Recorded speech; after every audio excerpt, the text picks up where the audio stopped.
इमरान खान की गिरफ्तारी के इम्कानात। गिरफ्तारी की सूरत में हिकमत अमली तय कर ली गई। पाकिस्तान तहरीक इंसाफ के तर्जुमान फवाद चौधरी ने मीडिया से गुफ्तगू करते हुए कहा कि इमरान खान की गिरफ्तारी की सूरत में हिकमत अमली तय कर ली है। हिकमत अमली वक्त आने पर सामने लाएंगे। इमरान खान को गिरफ्तार करने की कोशिश पाकिस्तान को बहरान में ले जाने के लिए हो रही है। उन्होंने मजीद कहा कि इलेक्शन का बगल बच चुका है। इस हफ्ते उम्मीदवारों के टिकट्स फाइनल हो जाएंगे। PTI 2/3 अक्सरियत से पंजाब का इलेक्शन जीतेगी।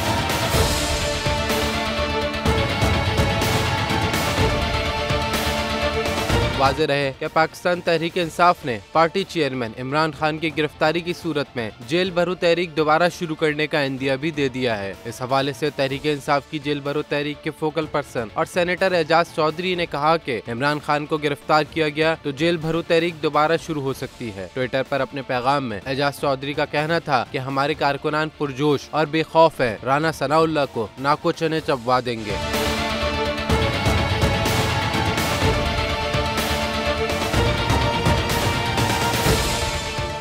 मैं आज शुएब शेख को खास तौर पर दाद देना चाहता हूं कि ये है आज़ादी राय, आज़ादी सहाफत, ये उसकी जंग है। हर किस्म के दबाव के बावजूद शुएब शेख खड़े रहे इस मुल्क की उस सहाफत के साथ जो जमहूरियत का हुस्न है। एक वो सहाफत जो किसी प्रेशर में नहीं आती, जो किसी एस्टेब्लिशमेंट से नहीं खौफजदा होती। ये जो डाकू मुसल्लत किए गए हैं, इनकी रिश्वत नहीं लेती, वो है इस मुल्क की असासा। सहाफत वो असासा बन जाता है।